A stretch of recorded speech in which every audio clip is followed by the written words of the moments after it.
नमस्कार दोस्तों, Rahul and roses में आपका स्वागत है। मॉनसून भारत में आ चुका है।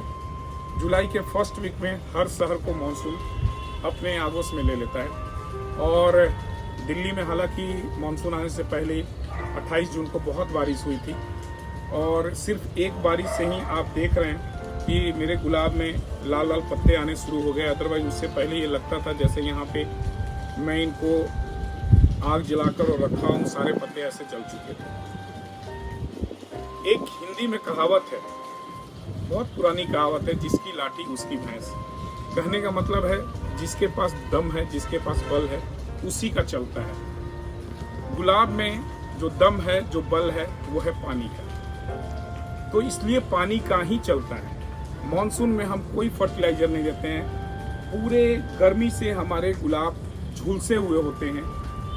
इस बार दिल्ली में टेम्परेचर 52 डिग्री सेल्सियस तक गया और उस सिचुएशन में आप समझ सकते हैं कि गुलाब का क्या हाल होता होगा। 52 डिग्री सेल्सियस ऊपर से आ रहा है, 5-10 डिग्री मेरे थर्ड फ्लोर पे मार्बल लगा हुआ उससे बैक मारता है। तो आप समझ सकते हैं अराउंड 55 डिग्री सेल्सियस से ऊपर यहाँ का टेम्परेचर रहा। ऐसे में गुलाब का क्या हाल, ये बड़े सॉफ्ट, बड़े कोमल, मासूम होते हैं, क्या सिचुएशन हो सकता है आप समझ सकते हैं।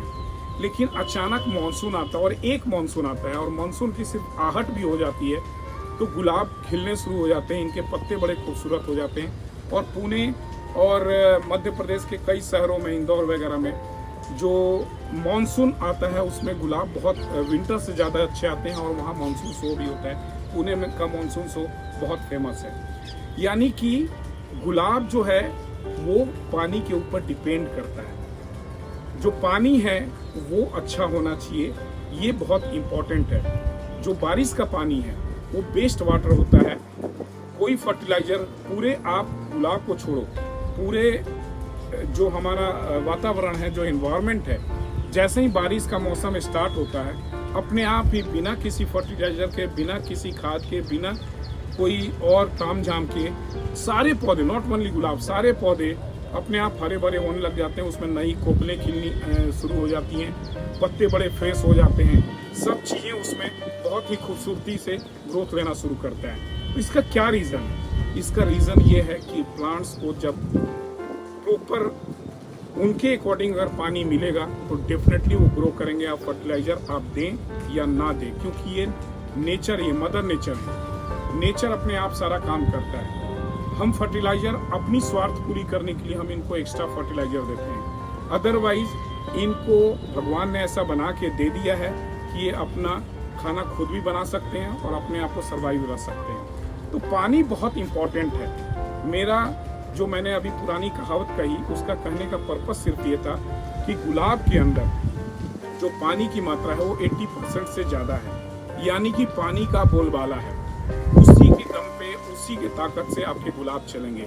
ये जब आप समझ जाएंगे तो निश्चित तौर पे गुलाब आपके बहुत अच्छे होंगे। जो हिंदी वाली कहावत कही मैं इसी वजह से बोला कि जो हमारे प्लांट के अंदर जो पानी की मात्रा बहुत ज़्यादा होती है, अगर हम उस चीज़ पे हम ध्यान दें, उस चीज़ को हम कॉन्सेंट्रेट करके अपने गुलाब पे काम करें तो बहुत ज़्यादा आपको मेहनत करने की ज़रूरत नहीं पड़ेगी। एक एग्जाम्पल देते हैं, हमारा शरीर है, हमारे शरीर का में मैक्सिमम पार्ट जो है, जो वो है पानी है।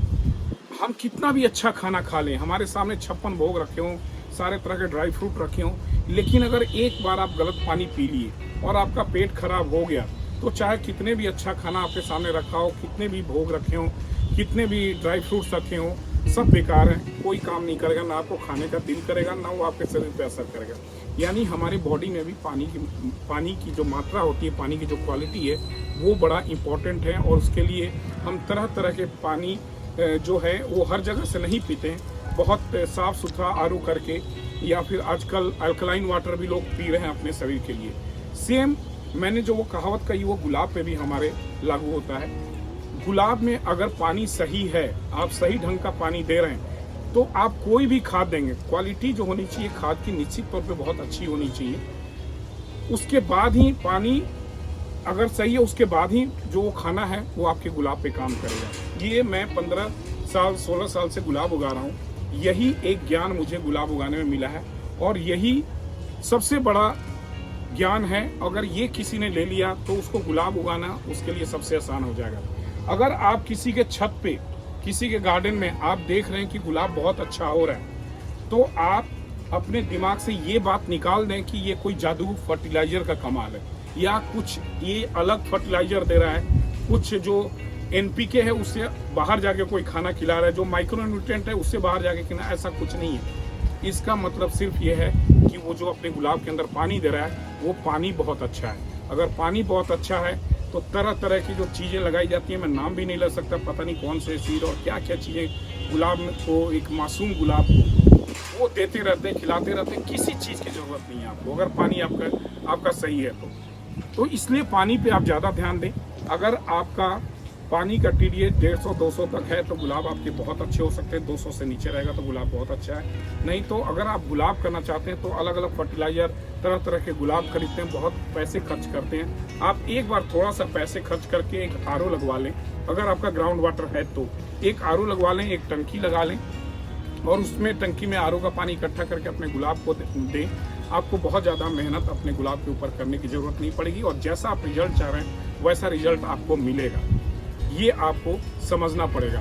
जो गुलाब ग्राउंड में है, जमीन में है, जमीन मदर नेचर है, उसमें गुलाब पेड़ पौधे अपने आप उगते हैं, उसमें सब चीज़ें मिलती हैं। लेकिन जो हम पॉट कल्चर है हमारा, वो एक अरेंजमेंट है। वहाँ पे आपको जो मदर नेचर दे रही है अपने आप, नेचर से जो मिल रहा है, वो पॉट में आपको उन सारी चीज़ों का ख्याल रखना पड़ेगा। पॉट कल्चर में जो भी चीज़ें हैं वो आपको अरेंजमेंट करनी पड़ेगी। अगर आप अरेंजमेंट करके दे रहे हैं, प्रॉपर फर्टिलाइजर, प्रॉपर पानी, सब कुछ दे रहे हैं, तो निश्चित तौर पे गुलाब आपका बहुत अच्छा होगा। तो ये ध्यान रखना पड़ेगा, क्योंकि पॉट कल्चर एक अरेंजमेंट है और वो हमारी इच्छा है कि हम पॉट में उगाएं। तो आपको मदर नेचर का जितना भी स्कोप होता है वो सारा उस पॉट के अंदर आपको ला कर देना पड़ेगा और फर्टिलाइजर उस तरीके से देना पड़ेगा। तो मेरा कहना सिर्फ ये है कि आप पानी पे जरूर ध्यान दें। पानी आपका अच्छा होगा तभी गुलाब अच्छा होगा। सेकंड नंबर पे फर्टिलाइजर आता है। फर्टिलाइजर अच्छी क्वालिटी का अपने गुलाब के अंदर दें, थोड़ा दें लेकिन अच्छी क्वालिटी का दें, तो निश्चित तौर पे आपके गुलाब बहुत अच्छे हो सकते हैं। तो दोस्तों, हमारे गुलाब में जो बल है, जो बोलबाला है, वो है पानी का। मैक्सिमम हमारे प्लांट्स के अंदर पानी होता है, उस पर आप जरूर ध्यान दें। अगर उस पर आप ज़्यादा ध्यान देंगे, क्योंकि मैक्सिमम मात्रा तो वही है, जो भी खाना वगैरह कितने भी अच्छे फर्टिलाइजर दे रहे हैं, कोई मिनरल्स डाल रहे हैं, कुछ भी डाल रहे हैं, वो पानी के थ्रू ही प्लांट के अंदर जाएगा। तो वो पानी आपका सही होना बहुत ज़रूरी है। मैं बार बार इस पर आपको जोर दे रहा हूँ, बताना चाह रहा हूँ, ताकि आप इस चीज़ को समझें। गुलाब उगाने और फर्टिलाइज़र देने से ज़्यादा ज़रूरी है कि आप गुलाब में कौन सा पानी दे रहे हैं और किस तरह के पानी में वो फर्टिलाइज़र घोलकर आप अपने प्लांट को दे रहे हैं, गुलाब को दे रहे हैं। ये बड़ा इंपॉर्टेंट है। अब आज का जो मेन टॉपिक है वो है मानसून पे मेरे को वीडियो बनाना था मुझे, और जो मानसून में क्या करना है आपको अपने गुलाब के साथ और क्या फर्टिलाइजर देनी है, उस पर मैं डिस्कस करूंगा। हालांकि मानसून में बहुत कुछ ज़्यादा नहीं करने की ज़रूरत होती है, क्योंकि जो बारिश का पानी होता है उसमें हर तरह के मिनरल्स होते हैं, हर तरह के फेवरेबल चीज़ें होती हैं हमारे प्लांट्स के लिए, जो बिना किसी फर्टिलाइजर के भी प्लांट्स बड़े अच्छे ग्रोथ लेते हैं। और उसमें अगर आप कुछ अगर देना चाहते हैं तो DAP, डाई एमिनो फॉस्फेट, जो बहुत आसानी से किसी भी दुकान में मिल जाएगा, अच्छी क्वालिटी का DAP। जैसे हमारे पॉट आप देख रहे हैं, जो 12 इंच का पॉट है, इसमें 5 से 6 दाना या 5 से 10 दाना प्लांट की हाइट और मजबूती के हिसाब से डाल के आपको गुलाब के आसपास छिड़क देने हैं दाने। वो स्लो रिलीजिंग फर्टिलाइजर है। बारिश के पानी के साथ या जब आप वाटरिंग करेंगे तो धीरे धीरे वो अंदर जाता रहेगा, और ये आपको हफ्ते 10 दिन में रिपीट करते रहना है। आपको फर्टिलाइजर के नाम पे मानसून में सिर्फ यही देना है। अगर आपके पास छोटे प्लांट हैं जो 1 साल से नीचे हैं या 6 महीने से नीचे हैं, उनके अंदर आप 1261 और पोटेशियम ह्यूमेट, ये दोनों फर्टिलाइजर आप और माइक्रो न्यूट्रिएंट मिलाकर आप दे सकते हैं।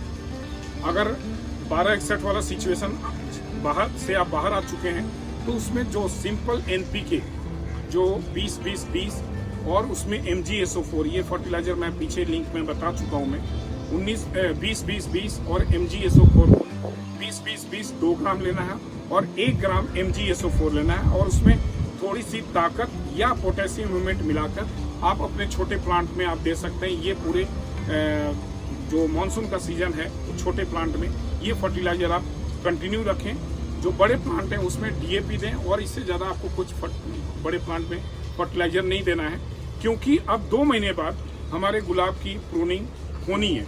तो उसके बाद जैसे ही मानसून खत्म होगा हर तरह का फर्टिलाइजर हम बंद कर देंगे, और उसमें कैल्शियम नाइट्रेट आप जो पहले भी बताया था महीने में 1 बार या 2 बार आप कैल्शियम नाइट्रेट 1 ग्राम पर लीटर के हिसाब से गुलाब में देते रहें, वो नहीं रोकना है आपको। जैसे ही मानसून खत्म होगा आपको अपने गुलाब की प्रूनिंग करनी है।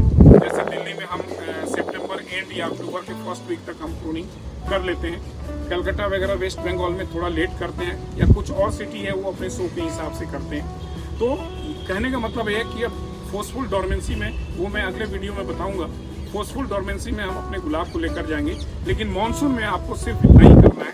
दूसरा जो सबसे बड़ी बात है जो ध्यान देने वाली है वो है कि इसके अंदर फंगीसाइड पे बहुत ज़्यादा ध्यान देना है, और स्केल की बीमारी होने का चांस बहुत ज़्यादा होता है, उन पे बहुत ज़्यादा आपको ध्यान देना है। दोस्तों स्केल ये इस तरह की एक बीमारी है जो आप देख रहे हैं कि ये एक स्टेम के ऊपर पूरा ये ड्राई लेयर लगा हुआ है, और ऐसा लगता है जैसे ये स्किन इसका ड्राई हो रहा है, लेकिन ये स्किन इसका ड्राई नहीं हो रहा है, ये पूरा स्केल है। ये एक इंसेक्ट होता है जो पूरे ये जो सैप है स्टेम का वो उसको ख़त्म कर देता है और फाइनली इस स्टेम को सुखा देता है। तो ये इस पे आपको ध्यान देना होगा। आप देखें यहाँ पे ये बिल्कुल क्लियर है, ये साफ है, इस पे स्केल की बीमारी नहीं है, लेकिन ये स्केल की एक बीमारी है जो इस पे लग चुकी है। ये मौसम स्केल की बीमारी के लिए बड़ा फेवरेबल होता है, और चूंकि नमी होती है इस मौसम में, और नमी में स्केल बहुत तेज़ी से फैलता है। स्केल से बचाने के लिए आपको मेलाथियन 2 ml पर लीटर के हिसाब से यूज करना चाहिए, और आप हफ्ते में अगर बहुत ज़्यादा स्केल हो चुका है जैसा कि अभी मैंने वीडियो में दिखाया, तो ऐसे में आप 2 या 3 बार आप हफ्ते में 2 ml पर लीटर के हिसाब से मेलाथियन यूज़ करें, तो ये बीमारी धीरे धीरे ख़त्म हो जाएगी। और अगर कोई पार्टिकुलर प्लेस पे बहुत ज़्यादा ये लगा हुआ है तो आप अल्कोहल या स्प्रिट लेकर ब्रश में लेकर उसके ऊपर आसपास आप साफ करेंगे तो भी ये बीमारी चली जाती है और आपका प्लांट सेफ हो जाएगा। इसके अलावा जो बीमारी लगने का चांस है वो है फंगस। इस मौसम में फंगस बहुत लगता है, नमी होती है, बारिश बहुत ज़्यादा होता है। हालांकि जो लोग गुलाब सिंडर में उगा रहे हैं उसमें फंगस लगने का चांस बहुत ज़्यादा नहीं होता है, बहुत कम होता है। लेकिन जहाँ पे लगातार महीने भर या 15 दिन लगातार बारिश हो रही है, या पॉट में पानी इकट्ठा हो रहा है रूट बाउंडिंग की वजह से, तो वैसे में इसकी जो है फंगस लगने के रूट में चांसेस बहुत ज़्यादा होते हैं। ऐसे में कोई भी अच्छी क्वालिटी का फंगीसाइड आप लेकर अपने गुलाब के ऊपर स्प्रे भी कर सकते हैं और रूट में भी डाल सकते हैं। रेडोमिल एक ऐसा फंगीसाइड है जो आप रूट में भी यूज़ करेंगे तो आपके प्लांट को कोई हार्म नहीं होगा। वो 1 ml या 1 ग्राम पर लीटर के हिसाब से रूट जोन में भी आप अप्लाई कर सकते हैं और प्लांट के ऊपर भी स्प्रे कर सकते हैं। एक अच्छा ऑप्शन है रेडोमिल। या इसके अलावा जो जिस फंगीसाइड में कॉपर ऑक्सीक्लोराइड की मात्रा मिली हुई है, जो की मात्रा अवेलेबल है, वो फंगीसाइड आप यूज़ करें इस टाइम में गुलाब के ऊपर, तो आपके गुलाब को फंगस से बचाया जा सकता है। फंगीसाइड वो बहुत ही अच्छा होगा आपके गुलाब के ऊपर और कोई इसी तरह का बीमारी नहीं लगेगा फंगस के नाम पर। दोस्तों, जो गुलाब का जो टफ टाइम है वो ख़त्म हो चुका है, निकल चुका है। अब गुलाब का जो अच्छा समय है वो आने वाला है, और सितंबर अक्टूबर से लेकर मार्च अप्रैल तक आपके गार्डन में बाहर छाया रहेगा, गुलाब भरपूर खिलेंगे, बहुत अच्छा होगा। तो आप उसकी तैयारी करें।